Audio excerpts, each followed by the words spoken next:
오늘 함께 볼 하나님의 말씀은요. 저희가 계속해서 제가 이 책을 가지고 저희 교회에 나온 책인데 신약 생활의 원리라는 제목을 가지고 있는 책을 가지고 지난번에는 저희가 머릿말과 그 1장 부분을 했고 오늘은 2장 부분 하겠습니다. 오늘 부분 하기에 앞서 지난 부분에 한 교육 내용을 잠깐 우리 한번 살펴보겠습니다. 우리는 지난 시간에 신약생활 원리를 처음 시작하면서 우리가 더 관심을 가져야 할 부분이 어떤 것인가. 우리는 사람은 그 눈에 보이는 것들, 외적인 것들에 더 관심을 갖기 쉽습니다.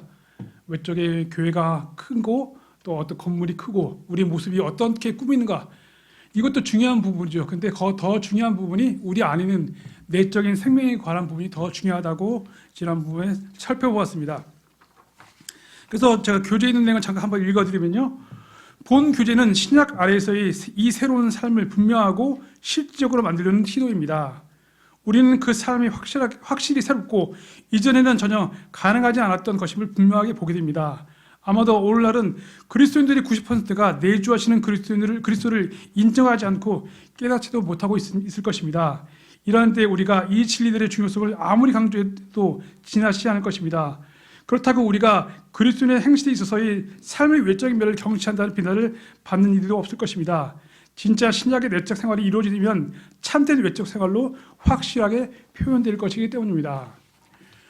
우리가 물론 외적인 생활, 우리의 외적인 어떤 선한 것들을 향하는 것들을 경시하는 것이 아니라는 것이죠. 그런데 그것이 참으로 어디서부터 나와야지 참된 것인가, 그것에 더 집중하는 것이 이 본문 저희가 공부하는 내용의 핵심인 것입니다. 제가 한 부분 더 읽어보겠습니다. 이 번역과 함께 그 상황에서 적합한 새로운 용어가 생겨납니다. 그분을 믿은 사람들은 빈번하게 제자들로 지명되곤 했습니다. 이 용어는 서신서에서는 한 번도 사용되지 않습니다. 그분의 생애 동안 사람들은 예수님을 따르도록 부름받았습니다.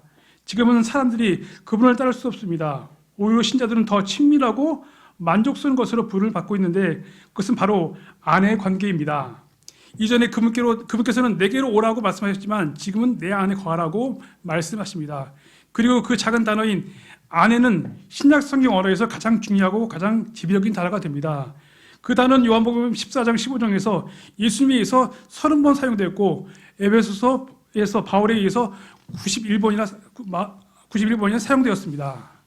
우리가 성경을 볼 때 그러니까 집중해서 봐야 될 단어가 있는데 그것이 바로 그리스도 안에서의 그 단어라는 것입니다. 그리고 여러분 제가 그 지난 공을 하면서 나눠드린 프린트물 있죠? 그 기억하십니까? 그 오늘도 나눠진 건데 오늘은 두 번째 건데 학습 문제라고 해 있는데 그 내용에서 한번 혹시 갖고 계신가요? 안 갖고 계신가요? 제가 이걸 나눠주니까 저희 집사람이 왜 그런 걸 나눠주냐고 그러더라고요. 그 시간에 다 끝내라고. 근데 제가 그래서 잠깐 그 부분을 한번 살펴보겠습니다. 학습 문제의 그 첫 번째 과에서 보시면요. 두 번째 이런 질문이 있습니다. 서신서에 있는 가르침이 복음서에서 발견되지 않은 이유가 무엇입니까? 그래서 요한복음 16장 22절이라고 표현되어 있는데 우리 다 같이 한번 요한복음 16장 22절 살펴볼까요? 요한복음 16장 22절.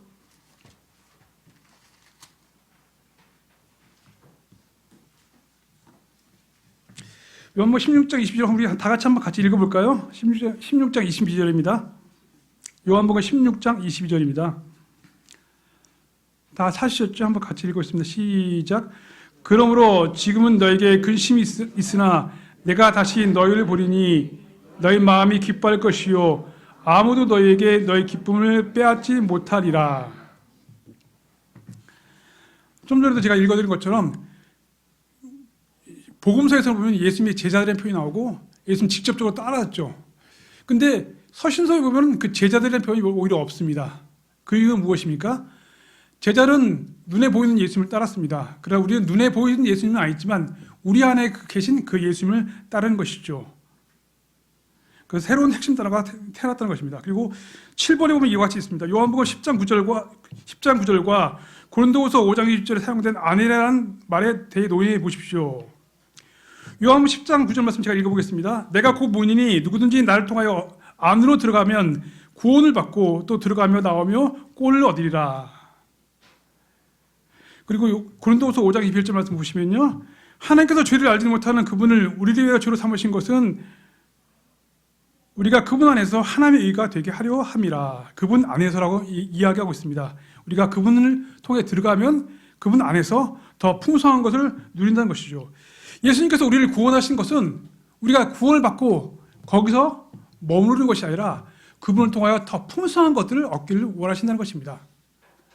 근데 우리는 어떻습니까? 구원을 받고 같이 교회에서 성도들을 만나게 되면 우리 눈은 이 주님이 아니라 오히려 그때부터 바뀝니다. 겉에 보이는 것들, 옆에 있는 성도들, 또 앞에 있는 목회자, 그리고 여러 가지 것들에 살피다 보니까 우리가 정작 중요한 것들, 우리 주님이 좀 내 안에 계시고 나를 인도하시는 그 사실을 잊고 망각하게 되는 것이죠. 11번 보시면요, 포도나무와 그 가지가 분리될 수 없습니까? 그것을 분리하려고 해보십시오. 이것이 가르친 것은 무엇입니까? 포도나무와 그 가지의 비유는 우리에게 구원이 한번 구원받으면 그 가지이기 때문에 영원하다는 것이지만 또 한 가지 뭐냐면 그분을 통하여 우리가 이제 어떤 생명으로 관계된 그런 관계가 되었다는 것입니다. 그분께서는 우리를 구원하시고 그분 안에 두실 뿐만 아니라 그분 안에 두셔서 그것을 통하여 더 많고 풍성한 열매를 얻게 하시는 것이죠. 우리가 오전에 설교 말씀을 통해서 우리 그리스도인이 어떻게 생활해야 할 것인가 살펴봤지 않습니까? 그것은 거의 대부분의 것들이 무엇입니까? 외적인 것이 아니에요. 우리 내적으로부터, 우리 마음으로부터의 그 자세가 필요하다는 것입니다. 오늘 지난 시간에 이어서 우리 두 번째가 내적인 삶에 있어서 가장 중요한 것이 무엇인가? 이제는 종교가 아니라 생명이라는 것에 대해서 살펴보겠습니다. 본문 교재에 있는 거 제가 잠깐 읽어드리면요. 종교라는 단어는 성경 전체에 4번밖에 나오지 않습니다. 이 말은 속박하다, 의무를 지우다는 의미의 라틴어 윌리지오에서 유래했습니다. 그것은 의무감을 전달합니다.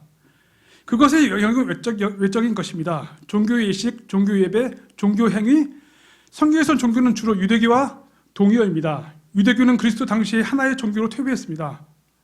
그리스도를 십자가에 매단 것이 바로 종교였습니다. 세상의 종교들은 모두 여기서 실패합니다. 그래서 생명을 전해줄 능력이 있는 신적인 사랑이 없습니다. 종교라는 단어는 예수님의 입술에서 단 한 번도 나온 적이 없습니다. 그분은 종교를 세우러 오신 것이 아니라 생명을 주러 오셨습니다. 종교는 사람이 하나님을 힘써 구하는 것입니다.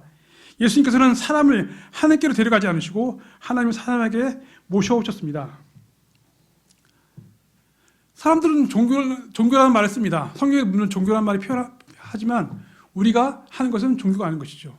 종교라는 것은 무엇입니까? 어떻게 사람이 하나님께 이를 것인가입니다. 그래서 사람들은 말합니다. 이런 방법이 있고 이런 방법이 있고 이런 방법이 있는데 기독교는 그 중에 하나다. 그렇게 얘기합니다. 그러나 하나님께서는 반대로 얘기하신 것이죠. 사람이 하나님께 이르는 것이 아니라 하나님께서 그분께서 먼저 우리에게 오셔서 우리에게 생명을 주셔서 그 생명을 통해서 우리가 어떻게 주님께 나아가고 주님께 주신 것들을 이루어 나갈 수 있는가 그것에 대해서 설명하고 있습니다. 예수님께서 요한복음 10장에 이렇게 말씀하셨습니다. 내가 온 것은 양들이 생명을 얻게 하고 생명을 더욱 풍성하게 얻게 하려 하심이라. 요한복음에서만 이 생명이라는 단어가 40번이 등장하는 것을 우리가 알 수 있습니다. 요한복음 맨 마지막에서 요한이 이 책을 기록한 목적에 대해서 설명하면서 이와 같이 말씀하고 있습니다. 이것들을 기록하면 예수님께서 하나님의 아들 그리스도이심을 너희가 믿게 하려 하며 또 믿고 그분의 이름을 통하여 생명을 얻게 하려 함이니라. 생명을 얻는 것이 목적이라고 이야기하고 있습니다. 지난 시간에도 우리가 처음에 말한 것처럼 모든 생명은 내적인 것이라는 것입니다.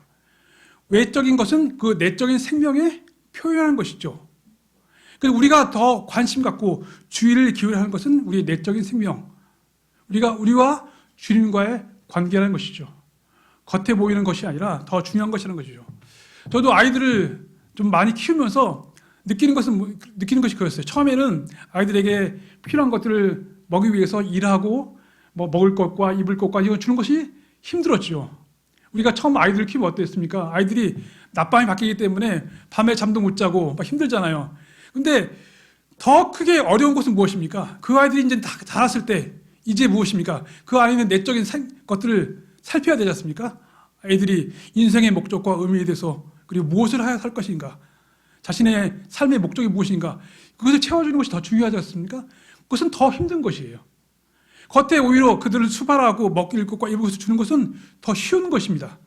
마찬가지로 우리가 더 어려운 것, 더 중요한 것은 우리의 내적인 생명에 대해서 관심하는 것이죠. 우리가 정말 필요한 것이 먹을 것이 없어 우리가 공고하는 것이 아니죠. 우리에게 입을 것이 없어서가 아니라 우리 삶의 목적과 의미에 대해서, 그것이 무엇입니까? 우리가 주님과의 밀접한 관계를 갖게 될 때 그것을 얻게 되고 우리가 힘을 얻을 수 있는 것이죠. 어떻습니까? 많은 후진국 사람들은 그렇게 생각하잖아요. 우리에게 입을 것과 먹을 것이 있으면 이제 만족하고 아무런 걱정이 없을 것이다. 그러니까 어떻습니까? 우리나라가 예전에는 어렵고 빈국이지만 이제 필요한 것들을 얻게 됐어요. 그런데 우리가 느끼는 문제는 어때요? 더 많은 문제들과 어려움을 우리가 직면하게 되는 것이죠. 더 많은 사람들이 삶의 의미와 목적을 알지 못하고 스스로 목숨을 끊기도 하고, 그것은 무엇입니까? 그들에게 무엇이 필요한 것이에요? 그들에게는 예수 그리스도가 필요한 것이죠. 그렇죠? 마찬가지 우리에게도 필요한 것은 우리에게 겉에 보이는 것들이 아니라 우리 안에 있는 내적인 생명이 필요한 것이죠.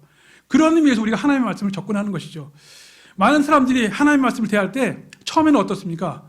호기심적인 것들, 예수님께서 언제 오시고 예수님의 재림과 예수님의 휴거와 재림에 대해서, 그리고 천년왕국에 대해서 처음에 저도 럭커맨 박사님의 그 요한계시록을 보고 그런 것이 호기심을 발동했어요. 그래서 밤새 읽고 공부했습니다.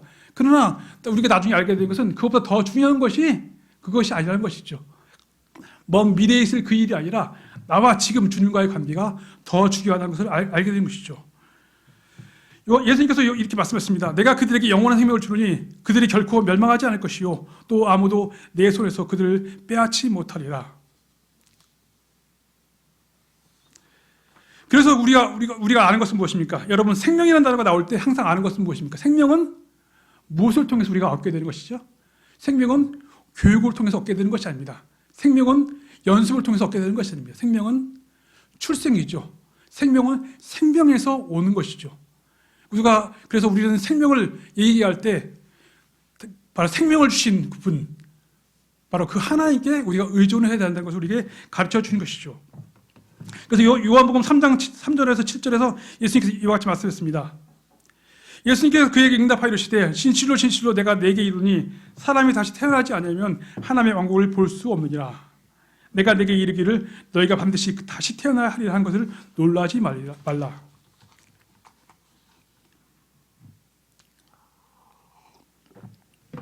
우리가 생명에 대해서, 이런 종교가 아닌 생명에 대해서 말할 때 또 한 가지 우리가 살펴볼 것은, 예수님께서 우리 마태복음에서 말씀하신, 우리 다 같이 성경 살펴볼까요? 마태복음 5장 21절에서 22절 말씀 보겠습니다.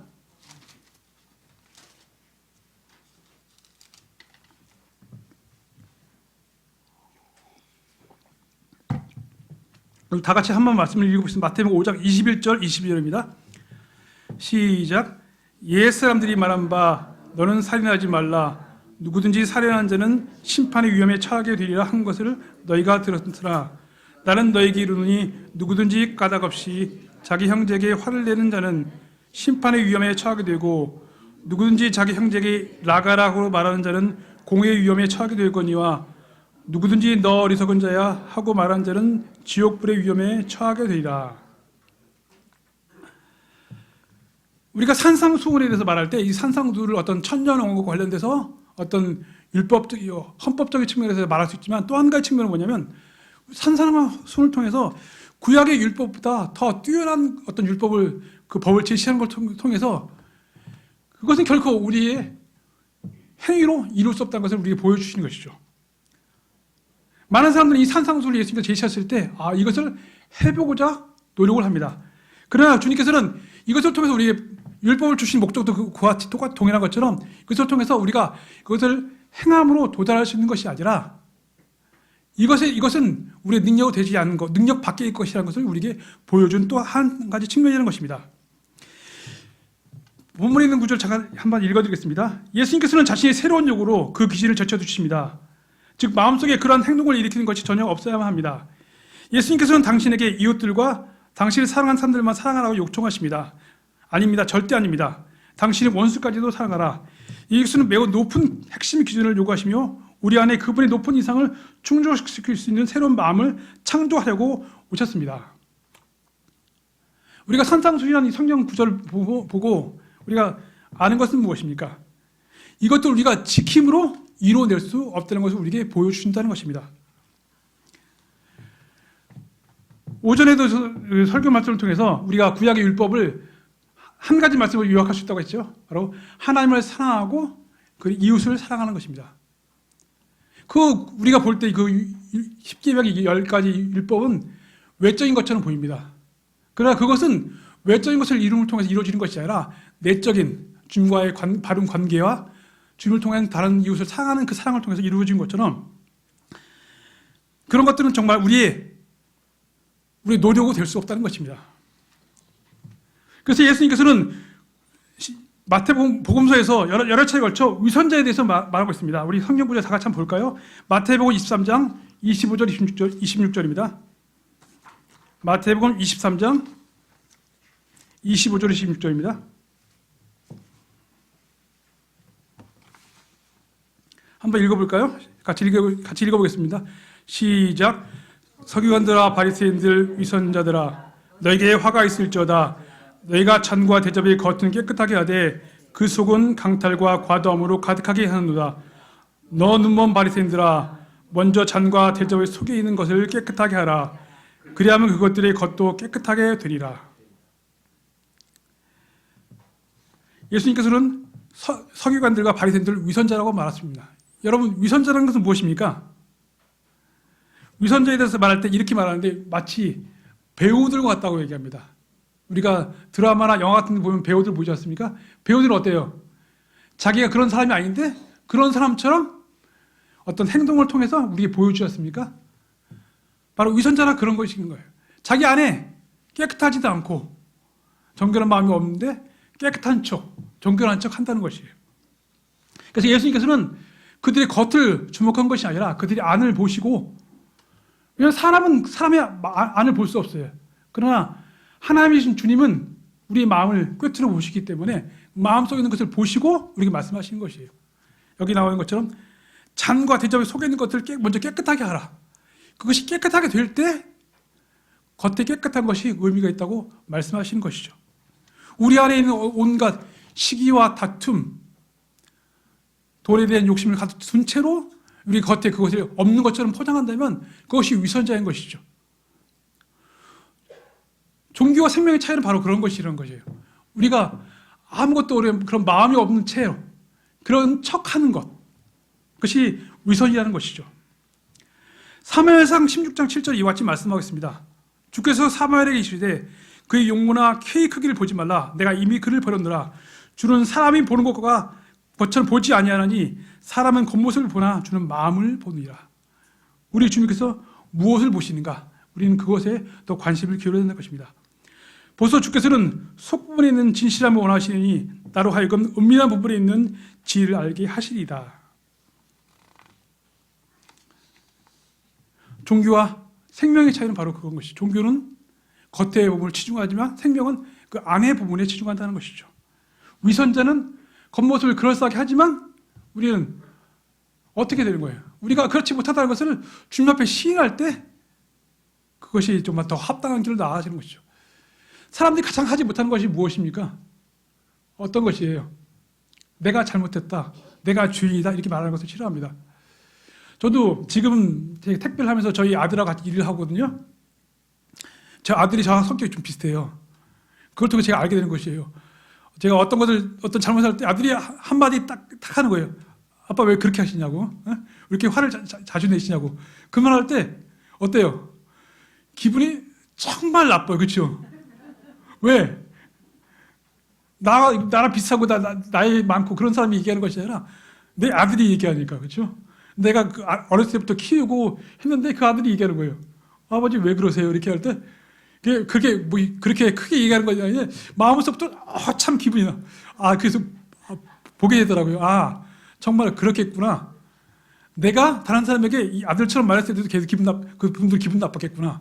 그것처럼 나를 보게 되는 것 같아요. 정말 내 옆에 내가 어떤 모습인가 보게 되는 것이죠. 우리가 주님의 이름으로 이렇게 교회에 모인 이유가 무엇입니까? 여기는 어떤 사람도 있어요. 나이 많은 사람도 있고 나이 적은 사람도 있고 많이 배운 사람도 있고 많이 배우지 않은 사람도 있어요. 서로 달라요. 우리는 어떻습니까? 비슷한 사람, 비슷한 연배끼리 그런 사람들이 어떤 말 할 때 우리는 잘 듣게 되죠. 아, 나는 비슷하니까, 저 사람 인정하니까. 근데 나보다 한참 못하다고 생각되는데 저 사람이 무슨 말 할 때 어때요? 우리는 상당히 기분 나빠요. 그렇죠? 그렇죠? 그것이 우리 자신의 어떤 모습을 드러내는 것이죠. 그래서 주님께서 이런 교회를 주신 것 같아요. 만약 우리가 이런 교회가 없었다면 우리는 우리 자신이 어떤 사람인지 정말 알 수 없었을 것이에요. 우리가 주님 앞에만 섰으면은 우리는 어떤 사람인지 모르기 때문에 내가 죄인이라는 사실을 알지 못했죠. 그래서 주님께서 정말 복음서에서 세리 기도를 얘기했지 않습니까? 세리 기도 어떻습니까? 나는 정말 죽일 죄입니다. 차마 눈을 뜨지 못하고 하나님께 기도했죠. 근데 바리새인의 기도를 어떻습니까? 주님께 목을 딱 뻣뻣이 하고, 주님 정말 저는 주님께 잘했습니다. 주님 저에게 합당한 것 주십시오. 바로 그것이죠. 우리가 주님께서 교회를 통해서 우리가 주시는 것은 뭐냐면 우리가 어떤 사람인가 보게 하시고, 우리 안에 있는 생명을 말미암지 않고는 결코 우리 옆에 있는 지체를 사랑할 수 없는 것이죠. 그래서 저도 그 아들 키우면서 정말 주님 제가 필요합니다. 제 아들에게 무엇인가 가르쳐야 되는데, 무엇인가 해야 되는데 나 같은 모습으로는 할 수 없다고, 주님께서 도우셔야만 할 수 있다고 이렇게 하는 것처럼 우리도 그런 심정이죠. 우리가 옆에 있는 지체들을 도울 때 나에서는 할 수 없지만 우리 주님의 생명으로는 많이 할 수 있다는 것입니다. 우리는 정말 참되게 바리새인과 서기관처럼 겉에만 깨끗하게 하는 것이 아니라 정말 안을 깨끗하게 하는 우리 모두가 되기를 참으로 원합니다. 율법과 종교는 같은 부류에 속합니다. 그것들은 외면을 다릅니다. 따라서 위선이 되고 실질적인 마음 상태를 가리키기 쉽습니다. 율법의 요구에 합당한 상태가 되지 않고서는 그것에 합당하게 행동할 수 없습니다. 당신은 교회들 안에 은혜 아래의 삶을 무지하고 나아가 방종을 위해 은혜를 이용하는 위선자들이 얼마나 많은지 아십니까? 은혜가 하는 일은 무엇입니까? 은혜는 하나님을 영광에서 모셔와 한 인간의 몸 안에서 사시도록 했습니다. 그 몸 안에서 그분은 사람들을 자신에게 데려오기 위해 죽으셨고 다시 일어나셔서 하늘나라로 올라가셨습니다. 이 동일한 은혜에 의해 그분께서는 생명을 주시는 성령으로 오셔서 어느 몸 안에서든지 그분을 영접하게 될 어떤 사람에게서든지 사실 것입니다.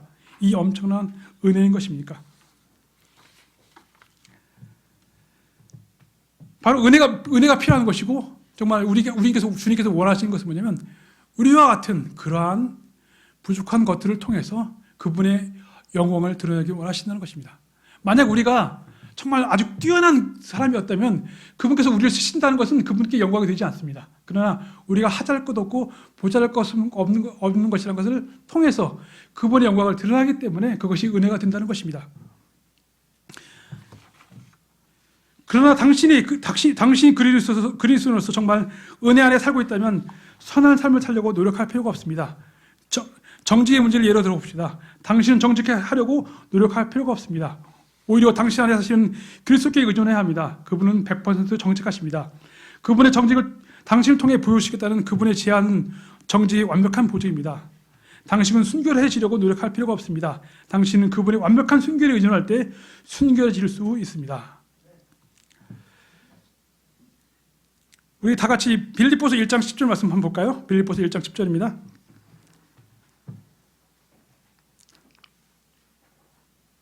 빌립보서 1장 10절 말씀 다 같이 한번 읽어보겠습니다. 시작. 너희가 뛰어난 것들을 입증하며 그리스도의 날까지 성실하고 실족거리가 없는 사람이 되며. 자, 우리 자신이 어떤 것, 여기서 뛰어난 것들을 입증하며, 그러니까 그것은 우리가 뛰어난 것을 입증한다는 것이 아니라 우리 안에 있는 그분의 생명을 통해서 그분이 어떤 것이라는 것을 한다는 것이죠. 성경에 구원을 드러내라는 말씀이 있습니다. Work out your salvation이라는 말이 표현이 있습니다. 그것은 무엇입니까? 우리 안에 그분의 구원을 주셨으면 그것을 우리를 통해서 드러나라는 것입니다. 밖에 보여주시는 것이요.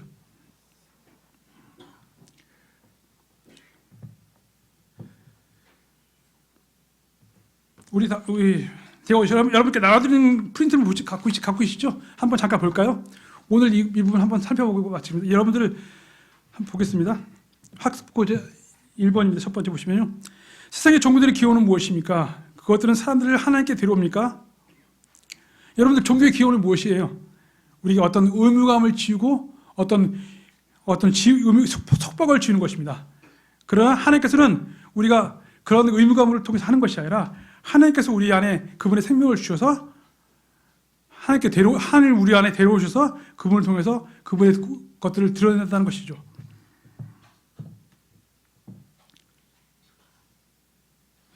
6번 볼까요?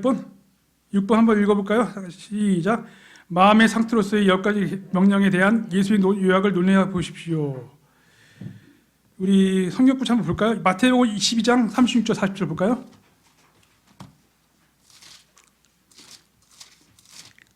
(22장) 36절 40절.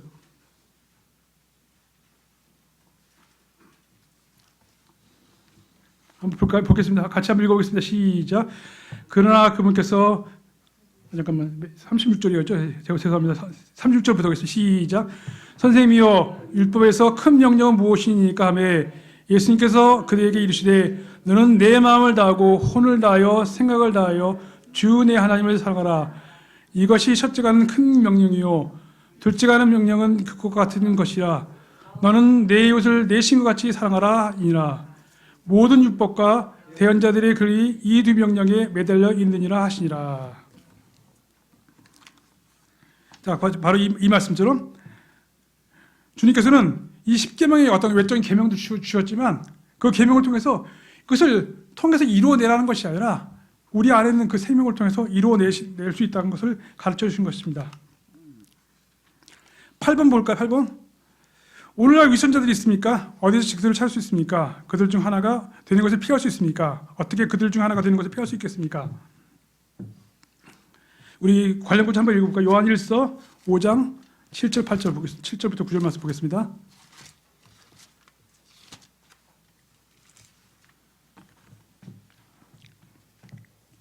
요한일서 5장 7절 1장 죄송합니다. 제가 잘못 봤습니다. 요한일서 1장 5절에서 7절하고 9절 찾으시면 같이 한번 읽어보겠습니다. 시작. 그런즉 우리가 그분에게서 듣고 너에게 밝히 들은 소식이 이것이니 곧 하나님의 빛이시라. 그분 안에는 전혀 어둠이 없다는 것이라. 만일 우리가 그분과 교제한다고 말하며 어둠 가운데 걸면 우리가 거짓말하고 진리를 행하지 아니하니라. 그러나 그분께서 빛 가운데 계신 것 같이 만일 우리가 빛 가운데 걸으면 우리가 서로 교제하고 또 그분의 아들 예수 그리스도의 피가 모든 죄에서 우리를 깨끗하게 하시니라. 9절입니다. 시작. 만일 우리가 우리 죄를 자백하면 그분께서는 신실하시고 오르사 우리 죄를 용서하시며 모든 불의에서 우리를 깨끗하게 하시니라. 이것은 무엇을 가르칩니까? 우리가 위선자들이 되지 않는 방법은 무엇이에요? 우리가 죄를 지었을 때 죄를 지었다고 고백하는 것이죠. 우리가 하나님께 죄를 지었다면 하나님께 고백하는 것이고 다른 사람에게 잘못했으면 어떻게? 그 사람에게 내가 잘못했다고. 하나님 우리가 완전 무결한 그런 행실을 하는 것을 원하는 것이 아니라 우리 마음으로부터 그런 순수하고 정직한 행동을 하는 것을 원하시는 것이죠. 많은 죄는 무엇에 나옵니까? 그래서 우리가 어떤 잘못을 할 수 있어요. 근데 잘못했는데 그 잘못을 덮으려고 또 다른 잘못을 하는 데 있는 것입니다. 한 번 잘못하고 거기서 끝이면 끝이잖아요. 근데 한 번 하고 그걸 덮으려면 두 번째예요. 두 번째는 어떻게 해요? 세 번째는 더 쉽게 하는 것이죠. 그걸 하는 거죠. 첫 번째 잘못에서 두 번째 잘못을 넘어가는 것을 어렵게 하는 것, 그것은 무엇입니까? 그것을 자백하고 고백하는 것이죠. 그것이 막을 때 위선이 되지 않는 것이죠. 가면을 쓰고 연기처럼 연극하는 것이 아니라 우리 있는 그대로 주님 앞에 고백하고 사람들 앞에 고백할 때 위선이 되지 않는 것이죠.